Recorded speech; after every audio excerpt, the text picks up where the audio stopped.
ॐ सदाशिवसमारम्भां शङ्कराचार्यमध्यमाम् अस्मदाचार्यपर्यन्तां वन्दे गुरुपरम्पराम्।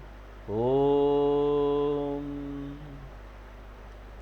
तो 12वें अध्याय में भगवान पूरी वेदों में जो साधना दी गई है उसको 5 स्तर में विभाजित करते हैं, और ये सारे जो हैं वो भक्ति योग है। भक्ति योग कोई एक विशेष साधना नहीं है, किंतु इन 5 को मिलाकर भक्ति योग बोला जाता है। तो भगवान शुरू 5वें वाले स्तर से करते हैं कि कैसे हमको 5वें स्तर तक पहुंचना है, 5वें स्तर की साधना करनी है जो कि ज्ञान योग है, और मुक्ति प्राप्त करना है। लेकिन सब लोग उस 5वें स्तर पर पहुंच तो सकते नहीं हैं। सब लोगों की अपनी साधना का स्तर होता है, तो इसलिए भगवान नीचे आते हैं, बोलते चलो भाई सब लोग तो ज्ञान योग नहीं कर सकते, तो 4थे स्तर पर आ जाओ, विश्वरूप की उपासना करो। विश्वरूप की उपासना करोगे तो तुम तैयार होकर आगे पहुंच जाओगे। कई लोग होते बोलते इतना भी मेरा माइंड विकसित नहीं है, इतना शुद्ध नहीं है कि मैं विश्व स्तर की उपासना कर सकूं। तो चलो कोई बात नहीं, और नीचे आओ 3रे स्तर पर, एक रूप की उपासना करो। नहीं भगवान मैं वो भी नहीं कर सकता, एक रूप उपासना, इष्ट देवता की उपासना भी नहीं कर सकता। तो पिछले क्लास में हम लोग 10वां श्लोक देख रहे थे, भगवान फिर और नीचे आते हैं 2रे स्तर पर, बोलते मेरे लिए कर्म करो, समाज में समाज सेवा करो, सारे कर्म करो, योगदान वाला जीवन जियो। क्योंकि यहां हम प्रकृति को देखेंगे ना, तो प्रकृति क्या कर रही है, दे रही है। हमको भी देना है और लेना कम है। हमारा बैलेंस शीट ऐसे हो जाना चाहिए। जीवन के अंत में हमको ये दिखाई देना चाहिए कि दिया हमने ज्यादा, लिया कम। एक योगदान वाला जीवन, और ये भी कैसे करना है, भगवान को समर्पित करते हुए। सारे कर्म भगवान को समर्पित कर दीजिए। मद कर्म परमा भवा। मद कर्म यानी ईश्वर अर्पण कर्म, निष्काम कर्म, चित्त शुद्धि प्रदान कर्म। कर्म हम क्यों कर रहे हैं, चित्त शुद्धि प्राप्त करने के लिए।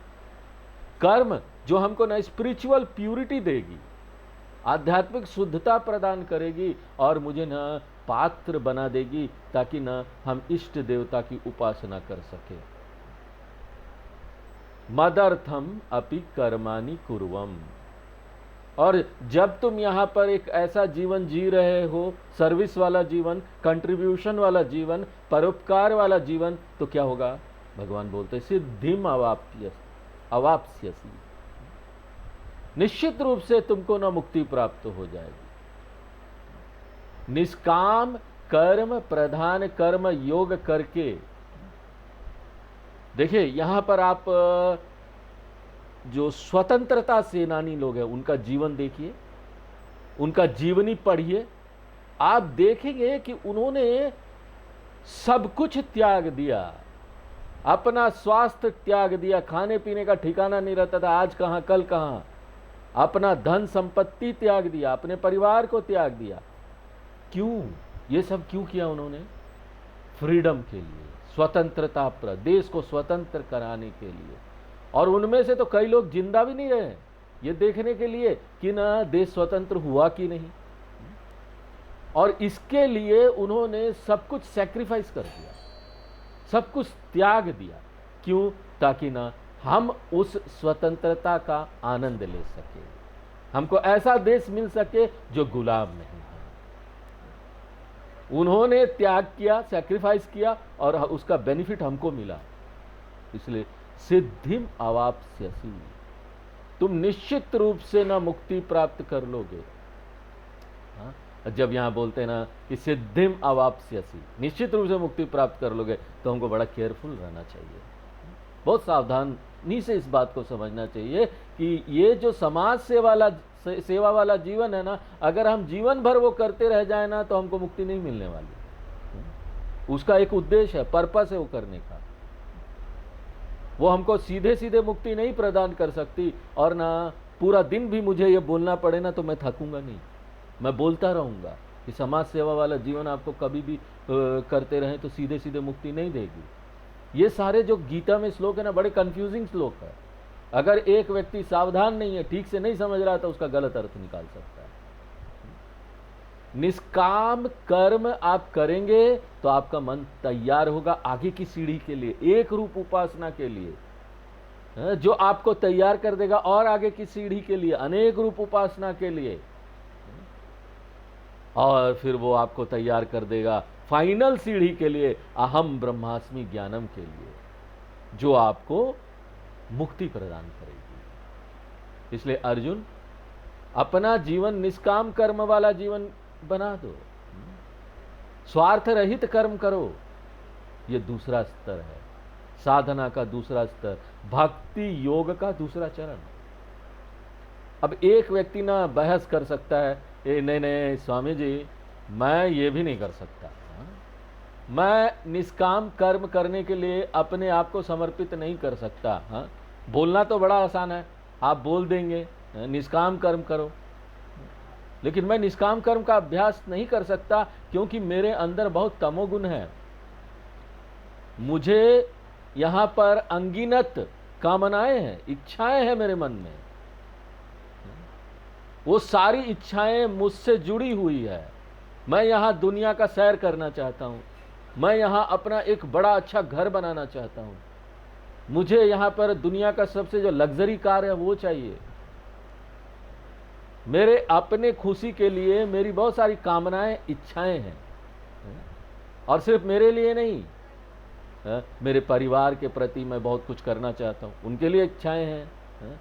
मेरे जो बच्चे हैं, पोते हैं, 99.99% मार्क्स लेके आए 12th का एग्जाम में, वो भी इच्छा है। निष्काम कर्म जो आप बोल रहे हैं ना, ये चित्त शुद्धि जो बोल रहे हैं ना, वो बाद में देखेंगे, अभी तो मेरा मन उसमें नहीं है। अभी तो मैं चाहता हूं कि स्वामी जी मेरे बच्चे का जो एडमिशन है ना, वो सबसे अच्छे वाले जो स्कूल है ना इस सिटी में, उसमें हो जाए। आप तो स्वामी जी निष्काम कर्म के बारे में बात कर सकते हैं, क्योंकि आप साधना में आगे हैं, ऊपर से आपने सफ़ेद वस्त्र ले लिया, बच्चे उच्चे भी नहीं हैं, तो आप तो बोल सकते निष्काम कर्म करो, निष्काम कर्म करो। आप ऐसा जीवन जी रहे हैं, आप बोल सकते हैं। लेकिन मुझे तो अपने बच्चे को पढ़ाना है, उनको इंजीनियरिंग कॉलेज में एडमिशन कराना है। अभी पोते पोतियां हैं, उनको भी समस्या आती है, उनको भी देखना है मुझे। तो एक सिर्फ जनरेशन नहीं, एक पीढ़ी नहीं है, आगे आने वाली कई सारी पीढ़ियां हैं। इसलिए पहले तो मेरी जो ये समस्या है ना वो सुलझे स्वामी जी, फिर बाद में देखूंगा चित्त शुद्धि करना है कि नहीं। और यहाँ पर तो और भी मेरी 3-4 प्रॉपर्टियां हैं, किसी में केस भी है, कोर्ट केस के लिए भी जाना पड़ता है, वो भी सुलझना चाहिए। तो मेरी इतनी सारी डिजायर्स है, इतनी सारे कामनाएं हैं जो मुझसे जुड़ी हुई है, मेरे परिवार के सदस्यों से जुड़ी हुई है। मुझे अपना ड्यूटी करना है, कर्तव्य करना है, तो मैं अभी कैसे कामनाओं को छोड़ सकता हूं स्वामी जी? इन सब कर्तव्यों को करने के बाद ना मैं आपके पास आऊं। और स्वामी जी तब तक आप एक आश्रम बना के रखिए। इसका क्या मतलब है मालूम है? हमारे स्वामी जी बोलते हैं कि उनका समस्या खत्म, उनके घर वालों का समस्या खत्म, आश्रम में स्वामी जी की समस्या शुरू। क्योंकि झगड़ा तो वही होना है जो घर में करते थे। मन तो वही है ना, आप घर में रहिए, आश्रम में आ जाइए, समस्या वही होने वाली है, क्योंकि मन वही है। मैं यहाँ पर आश्रम तैयार रखूं, घर बना दूं, अच्छा लोगों को लगा दूं, आपका सारा कर्तव्य खत्म हो जाए, और जब आप किसी काम के लायक नहीं रहे, आपका हाथ पांव भी नहीं चले, आंखें भी ना काम कर रहा हो, तब आप प्लानिंग करेंगे कि आश्रम में आना है। इसलिए मुझे अपना कर्तव्य पूरा करना है, बाद में मैं ना निष्काम कर्म के बारे में सोचूंगा। अभी तो मुझे अपने बच्चे के लिए प्रार्थना करना है, भगवान इसको ये दे दो, मेरे पोते पोतियों के लिए प्रार्थना करना है, मेरी पत्नी के लिए करना है, मेरे पड़ोसियों के लिए करना है। अब पड़ोसी भी अच्छे रहने चाहिए ना, अगर पड़ोसी अच्छा नहीं रहेगा तो जीवन अशांति वाला हो जाएगा। शांति होना चाहिए, पड़ोसी अच्छा होना चाहिए। हर बात बात में आपसे लड़ेंगे पड़ोसी लोग तो क्या होगा, सोचिए, अशांत वाला जीवन हो जाएगा। तो इतनी सारी कामनाएं हैं मेरे पास, इसलिए अंग्रेजी में काम काम बोलते हैं, कॉमा है, comma comma comma, full stop नहीं होता है, कॉमा चलते रहता है, ये कॉमा ये कॉमा ये, कोई फुल स्टॉप नहीं। तो भगवान मैं क्या करूं बताइए, अब मेरा मन ही ऐसा है तो मैं क्या करूं। कृष्ण भगवान बोलते चिंता मत करो, तुम्हारे पास इतनी सारी डिजायर्स है, इतनी इच्छाएं हैं जीवन में, पूरा करना है, इसको करो, ये सारी इच्छाओं को पूरा करो, इसमें कोई गलत बात नहीं है।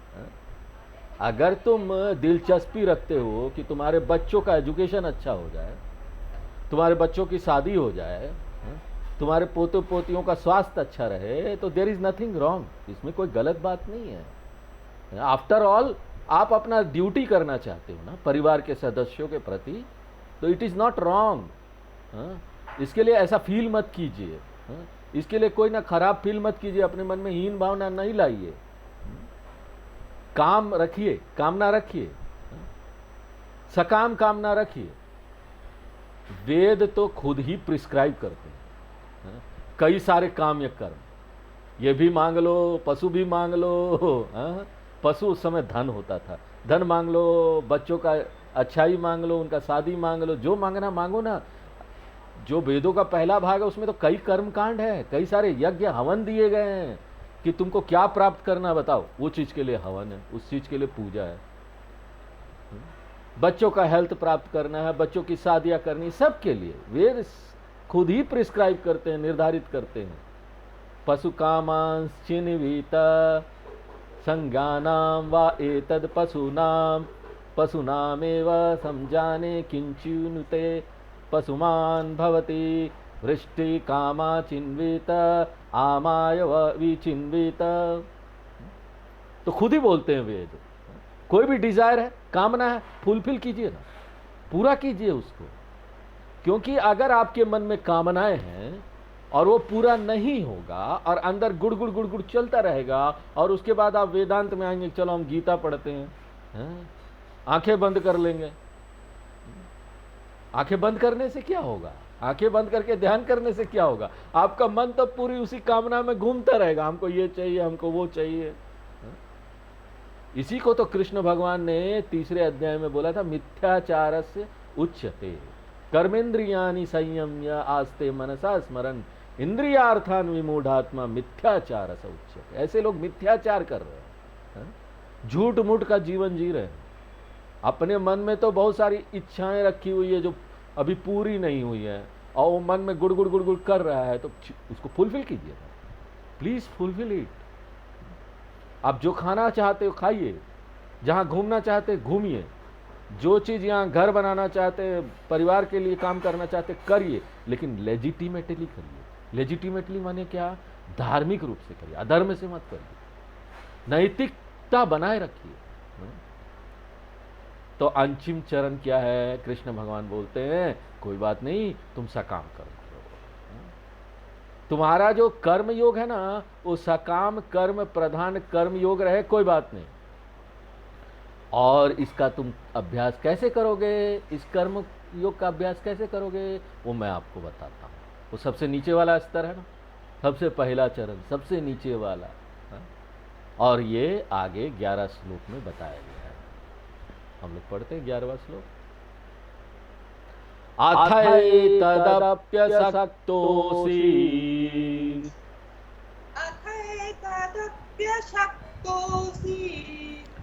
कर्तुं मदयोगमाश्रितः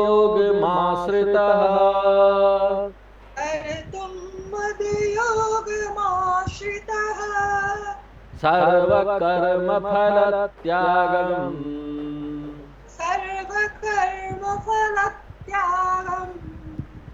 ततः कुरु यतात्मवान्। तो भक्ति योग का जो दूसरा चरण था, वो निष्काम कर्म प्रधान कर्म योग। एक कर्म योग, ऐसा कर्म योग जिसमें आप अपना जीवन समर्पित करें निष्काम कर्म के लिए, परोपकार कर्म के लिए। और अगर आप दूसरों की सेवा नहीं कर पा रहे हैं, निष्काम कर्म नहीं कर पा रहे हैं, कोई बात नहीं, अपने लिए कीजिए, अपनी सेवा कीजिए। तो कृष्ण भगवान बोलते हैं अथा एतद अपि कर्तुम असक्तः असि, अगर तुम अपने आप को समर्पित नहीं कर सकते हो दूसरों की सेवा के लिए, समाज की सेवा के लिए, ईश्वर अर्पण बुद्धि से अगर तुम ये नहीं कर पा रहे हो, इस भावना से नहीं कर पा रहे हो, तब न सकाम कर्म करो। और देखिए शंकराचार्य जी कहीं इस बात को बोलते हैं, वो तो एक कदम और आगे जाते हैं, एक्सट्रीम। वो बोलते हैं अत्यंत दुर्लभ मामलों में, एक्सट्रीमली रेयर केसेस में निषिद्ध कर्म भी आप कर सकते हैं। शंकराचार्य जी की तो बात ही अलग है, वो तो बोलते निषिद्ध कर्म भी कर लो, कोई बात नहीं। इसीलिए तो देखिए कई कई जगहों पर जानवरों की बलि दी जाती है, उसकी भी अनुमति है। क्यों? कम से कम आप उसमें दिलचस्पी रखते हैं, कोई बात नहीं, लेकिन वो भी भगवान को अर्पण करके कीजिए, तो धीरे धीरे करके उसमें से आप बाहर आ जाएंगे। इसलिए देखिए शास्त्रों में कई सारे ना तामसिक कर्म कांड बताए गए हैं, उसमें से एक मद्यपानम भी है, शराब पीना, उसकी भी अनुमति है। ये सब आदि दूसरी और चीजें भी है। उसकी आइडिया क्या है मालूम है? उसके पीछे का मनसा क्या है? ये सारी चीजें बैन है ना, नहीं करना चाहिए आपको। लेकिन एक व्यक्ति अगर लाचार है, बहुत लाचार हो जाते, कई लोग पीना छोड़ ही नहीं पाते, बड़ी लाचार हो जाते, कैसे छोड़े स्वामी जी, जिंदगी भर पीते रहते हैं। तो यहां पर हमारे शास्त्र बोलते, शंकराचार्य जी बोलते हैं लेट हिम कन्वर्ट इनटू पूजा। जो भी वो कर रहा है ना, उसको पूजा बना, धीरे धीरे करके उससे बाहर आ जाओ। तो यहां पर देखिए फिल्मों में भी दिखाया जाता है, हमारे डकैत लोगों की फिल्में आती थी पुरानी, उसमें दिखाया जाता था डकैत लोग डकैती करने जाने से पहले अपने इष्ट देवता, जो उनका छोटा मंदिर होता था, वहां माता होती थी, उनको टीका लगा के जाते थे पूजा करके, कि हे माँ आज हमारी डकैती बड़ी अच्छी हो। तो शंकराचार्य जी बोलते हैं चलो ठीक है, कोई बात नहीं, निषिद्ध कर्म भी तुम कर रहे हो, चोरियां कर रहे हो, कुछ किया ना, भगवान को अर्पण करो। अब आप बोलेंगे ये मुझे आपको नहीं बताना चाहिए था, क्योंकि निषिद्ध कर्म मैंने आपको बताया है, ये भीतर की बात बताई है, लेकिन ध्यान रखिए ये एक्सेप्शनल केसेस में होना चाहिए, वेरी रेयर केसेस जहां एक आदमी मजबूर है, कुछ नहीं कर पा रहा है। शंकराचार्य जी जोड़ते अच्छा होगा अगर आप इसको छोड़ देते। जो भी धार्मिक रूप से कर्म यहां करने की अनुमति है, उसको करके आप इसको फुलफिल कीजिए ना, अपनी इच्छाओं को फुलफिल कीजिए, देयर इज नथिंग रॉन्ग, ये कोई पाप नहीं है। तो आपको क्या करना है? जब आप सकाम कर्म कर रहे हैं तो आपकी भावना कैसी होनी चाहिए? जब एक व्यक्ति सकाम कर्म करता है तो सकाम कर्म यानी सेल्फिश एक्टिविटी, स्वार्थी कर्म, अपने लिए कर्म करना, मैं कुछ कर रहा हूं मुझे पैसा मिलेगा, तो उसमें तो हम अपेक्षा करते ना हमको बहुत लाभ मिलेगा, लाभ ज्यादा होना चाहिए, प्रॉफिट 20, 30, 40%। तो वो तो समाज सेवा नहीं कर रहा, वो अपनी चित्त शुद्धि के लिए काम तो नहीं कर रहा, आध्यात्मिक विकास के लिए। निश्चित रूप से वो भौतिक लाभ प्राप्त करने के लिए कर रहा है, अपने पर्सनल बेनिफिट के लिए कर रहा है। लेकिन उसको क्या करना चाहिए? जो सकाम कर्म है ना, डेडिकेट कर दीजिए, ईश्वर को अर्पण कर दीजिए, और जब कोई फल आता है ना, वो फल आप ले लीजिए, आप उसका मजा लीजिए, आनंद लीजिए। आपको वो दान करने की जरूरत नहीं, समाज के लिए देने की जरूरत नहीं, सेल्फिश रहिए, बहुत स्वार्थी रहिए, एंजॉय द रिजल्ट, जो आ रहा है उसका मजा लीजिए। हाँ, देखो स्वार्थीपना की भी अनुमति है, वो आप किसी को मत दीजिए, जो आपके पास आता है मत दीजिए, नहीं मेरा है, शेयर मत कीजिए दूसरे के साथ, एंजॉय कीजिए। लेकिन कृष्ण भगवान यहाँ वार्निंग देते हैं, हाँ, सावधान करते हैं, बोलते हैं देखो when you are enjoying the benefit, जो लाभ आपको आ रहा है उसका आप आनंद ले रहे हैं, अपने सेल्फिश एक्शन का, स्वार्थी कर्म का, हाँ, तो उसको मत बोलिए ये तो मैंने किया है। हाँ, आप उसको कैसे लीजिए, ये तो ईश्वर का प्रसाद है, नाम बदल दीजिए ना। हाँ, प्रसाद है ईश्वर का, नाम बदल दीजिए। देखिए हमारे यहाँ बच्चों का जन्म होता है, बच्चों का नाम रखा जाता है, कृष्ण प्रसाद, राम प्रसाद, देवी प्रसाद, वासुदेव प्रसाद। तो बच्चों को भी प्रसाद बोला है, बना दिया। क्यों? क्योंकि ना हम अपने बच्चों को भी ना ऐसा देखते हैं कि this is a gift from the Lord, भगवान से ये उपहार आया है, प्रसाद है ये। तो जब आप सभी कुछ को ईश्वर प्रसाद के रूप में देखते हैं, स्वार्थी कर्म को भी देखते हैं, तो उस कर्म में इतनी क्षमता आ जाती है ना, वो आपके मन को शुद्ध करते जाएगा। अगर आप ऐसे ही कोई स्वार्थी कर्म कर रहे हैं, बिना अर्पण किए, बिना ईश्वर को अपनी जिंदगी में लाए, तो ना वो स्वार्थी कर्म ना अशुद्धता है, आपके मन में अशुद्धता डालेगा। लेकिन देखिए यहां तक कि स्वार्थी कर्म भी आपको शुद्ध कर सकता है, अगर आप जो भी फल आ रहा है ना उसको देखिए कि भगवान से गिफ्ट आया है। आप घर में बनाते हैं अपने लिए ना, दान करने के लिए तो नहीं बनाते, आप अपने रहने के लिए घर बनाते हैं। तो स्पष्ट रूप से एक काम्य कर्म है, कामना वाला कर्म है। ये घर मैंने अपने लिए बनाया। कृष्ण भगवान बोलते कोई बात नहीं, आपको घर चाहिए ना, घर का स्वामी पना चाहिए ना, हाँ, कि मेरे पास भी एक घर है, घर का उपयोग कीजिए।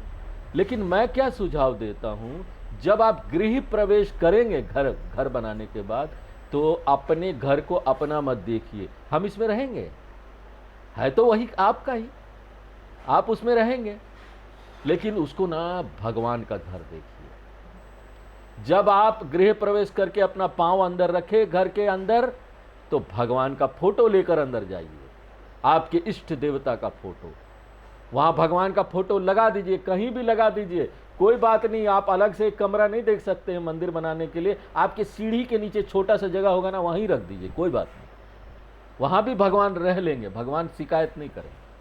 हाँ, और ना भय मत खाइए, भयभीत मत होइए कि ना भगवान आ गए, मुझे बाहर जाना पड़ेगा क्या। अरे वो आपका घर है, कहाँ बाहर जाना पड़ेगा। आप तो सिर्फ भगवान को समर्पित कर रहे हैं उस घर को, और भगवान से प्रार्थना कीजिए, हे भगवान मुझे अनुमति दीजिए कि ना ये घर में स्वामी पना भी आपका हो, मेरे साथ साथ जॉइंट ऑनर हो जाए आप और हम।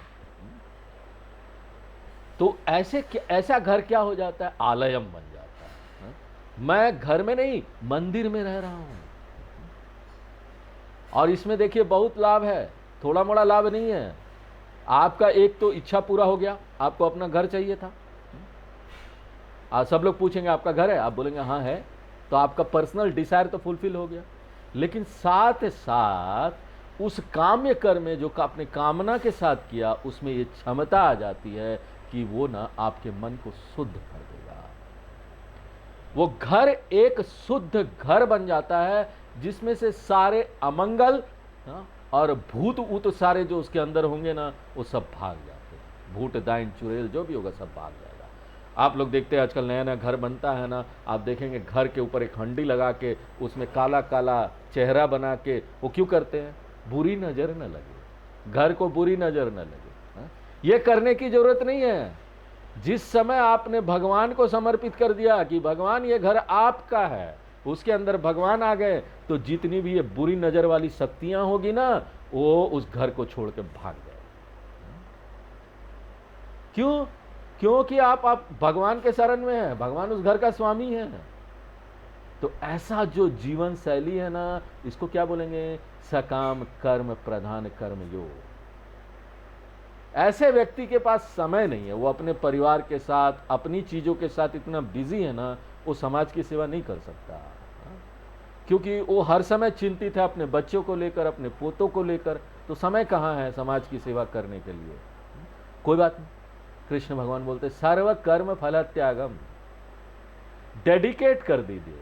जितने भी रिजल्ट आ रहे हैं, फल आ रहे हैं कर्मों का, जो भी कर्म आपने किया है, जिसमें काम्य कर्म भी है और उसमें ना निषिद्ध कर्म भी है, ऐसे निषिद्ध कर्म जिसको टाला नहीं जा सकता, जैसे कि क्या स्वामी जी, आप तो बोल रहे हैं निषिद्ध कर्म, फिर बताया आपने निषिद्ध कर्म, जैसे कि क्या? जैसे कि आप घर की सफाई कर रहे हैं ना, घर की सफाई करने के समय आप इंसेक्टिसाइड डालते हैं ना, कीड़ा मारने वाला दवा, वो हिंसा है। आप हिंसा कर रहे हैं, आप पाप कर रहे हैं। अपना घर साफ रखने के लिए आप ना तेलचट्टों को मार देते हैं, वो पाप नहीं है क्या? लेकिन ये ऐसा पाप है जिसको टाला नहीं जा सकता। ऐसे पाप को सूना बोलते हैं शास्त्रों में। सूना यानी ऐसे पाप जो टाला नहीं जा सकता, जो गृहस्थ लोग करते हैं। और अगर ऐसे पाप भी आप कर रहे हैं, ये निषिद्ध कर्म है। शास्त्रों में तो हिंसा मना किया गया है, लेकिन ऐसा भी जो निषिद्ध कर्म है ना, वो आपको प्रभावित नहीं करेगा, आपके लिए पाप नहीं लेके आएगा। देखिए, जब हम खाना बनाते हैं ना, तो बहुत सारे कीड़े मकोड़े मर जाते हैं। तो पुराने ज़माने में घर में ये होता था कि खाना आप बना रहे, पता नहीं आजकल लोग करते हैं कि नहीं, खाना बनाते हैं तो कम से कम कुछ करने से पहले भगवान को अर्पण कर देते। थोड़ा सा छोटी सी कटोरी होती, उसमें चावल दाल सब अलग अलग लेके पहले भगवान को अर्पण कर दिया, जो फ्रेश खाना बनेगा किचन। तो उसके बाद अगर आप वो खाना खाएंगे ना, तो उसमें कुछ भी मरे उरे हो, पाप हुआ हो, वो आपको इफेक्ट नहीं करेगा। हाँ, वो आपको प्यूरिफाई कर देगा, आपको शुद्धता लेके आएगा। तथा कुरु यथात्मवान। और इसको कैसे करना है? प्रतिबद्ध होकर, ईमानदारी के साथ करना। तो इसको क्या बोलेंगे? सकाम कर्म प्रधान कर्म योग। और फिर क्या होगा? अगर हम ये करेंगे तो फिर क्या होगा स्वामी जी?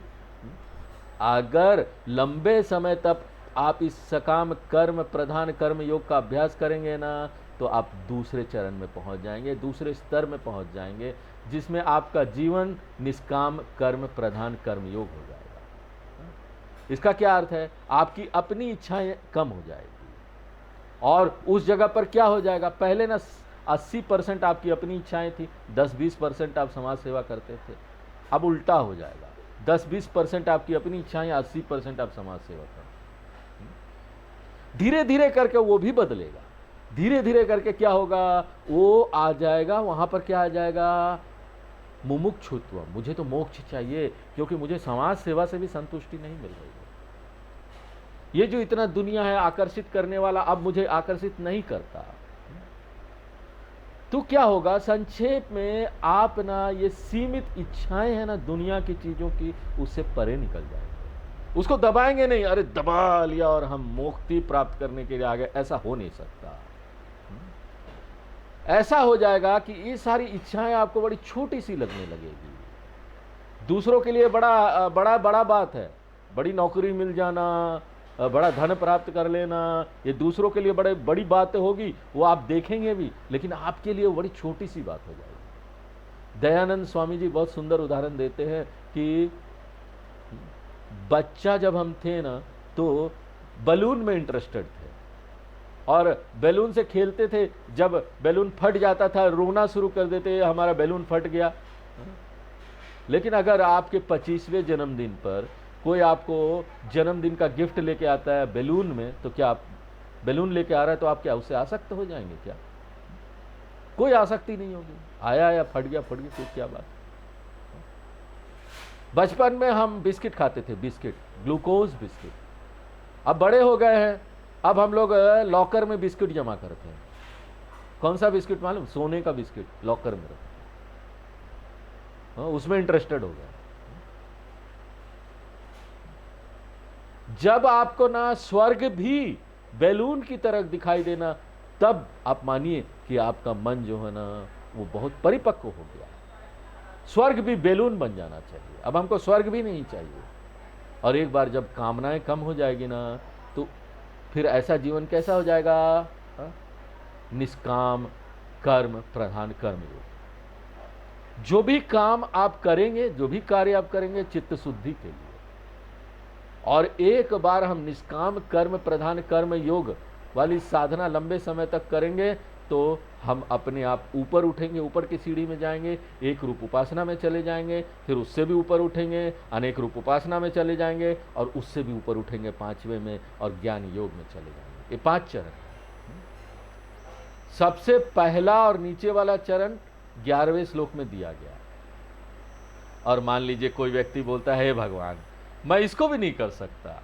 अगर कोई ऐसा व्यक्ति बोलता है ना कि मैं ये भी नहीं कर सकता, तो मैं उसको ये नहीं बोलूँगा कि जाओ भैया नरक में जाओ, मैं ये भी नहीं बोलूँगा। मैं तो सिर्फ उनको इतना ही एडवाइस दूंगा ऐसे व्यक्ति को कि चलो भाई बेटर लक नेक्स्ट टाइम।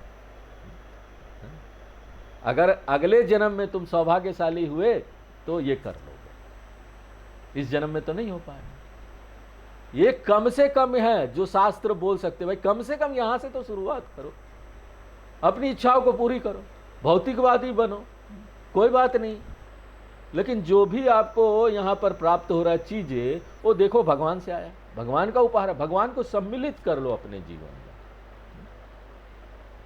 तो ये 5 चरण मिलाकर भक्ति योग होगा। भक्ति योग कोई विशेष साधना नहीं, यही भक्ति योग 1 2 3 4 5 भक्ति योग। एक व्यक्ति को उपयुक्त स्तर से शुरुआत करना चाहिए, ये देखकर कि उसका आध्यात्मिक विकास कितना हुआ। अगर एक व्यक्ति जन्म से ही बड़ा एडवांस व्यक्ति है, अब ऐसे लोग आए हैं इस संसार में। रमण महर्षि जी 11 साल में ही घर छोड़ के चले गए, पैसा उसा फेंक दिया, ध्यान में लग गए। तो आप बोलेंगे स्वामी जी वो तो 5 चरण से गुजरे ही नहीं, सीधे सीधे 5वें चरण में आ गए। तो ऐसे जो लोग हैं ना, इसको हम लोग बोलते हैं स्पिरिचुअल प्रोडिजीज। ऐसे जो संत लोग हुए हैं, रामकृष्ण परमहंस, उन लोगों को ये सब नहीं करना पड़ा, स्ट्रेट अवे सीधे सीधे वो लोग ज्ञान योग में चले गए। तो वो कैसे सीधे सीधे तैयार हो गए? क्योंकि ना वो लोग ना पुराने जन्म में 5 चरण करके आए हैं। देखो जीवन में ना यहाँ पर जितनी भी चीजें आपने कमाई है ना, वो आपके साथ नहीं जाएगी। जो भी साधना आपने किया है 5 चरण वाली ना, वही आपके साथ जाएगी, दूसरे जन्म तक जाएगी। तो यहाँ पर नियम का कोई उल्लंघन नहीं होता। अगर कोई बचपन से ही 5वें चरण में चला जाता है, संत बन जाता है, साधु संत। अभी सोशल मीडिया में एक संत बड़े प्रचलित हो गए, वृंदावन के प्रेमानंद जी महाराज। तो वो अपनी कहानी बताते हैं कि 11 साल की उम्र में घर से भाग गए। वो बोले हमको भगवान के चरणों में ही रहना है, हम घर अब जाएंगे नहीं। तो उनके पिताजी किसी तरीके से उनको ढूंढते हुए पहुंचे। तो बोले चलो, तो बोले नहीं भाई हम तो अब भगवान के लिए समर्पित हो गए, हम नहीं जा सकते। तो ऐसे व्यक्ति को आप क्या बोलेंगे? ऐसे व्यक्ति लोग पुराने जन्म से 4 चरण करके आए, उनको इस जन्म में उन 4 चरण से गुजरना नहीं पड़ा। वही तो धन है जो कैरी फॉरवर्ड होता है, बाकी कोई धन नहीं है। आपकी साधना आपका धन है, जो आपके साथ अगले जन्म में जाएगा। और अगर ऐसा कोई साधना नहीं हुआ है तो हमको कहाँ से शुरू करना पड़ेगा? 1 2 3 4 और उसके बाद 5 में जाना पड़ेगा। तो ये जो है अब आगे अगले श्लोक में इसका समापन होगा, वो हम लोग अगले क्लास में देखेंगे।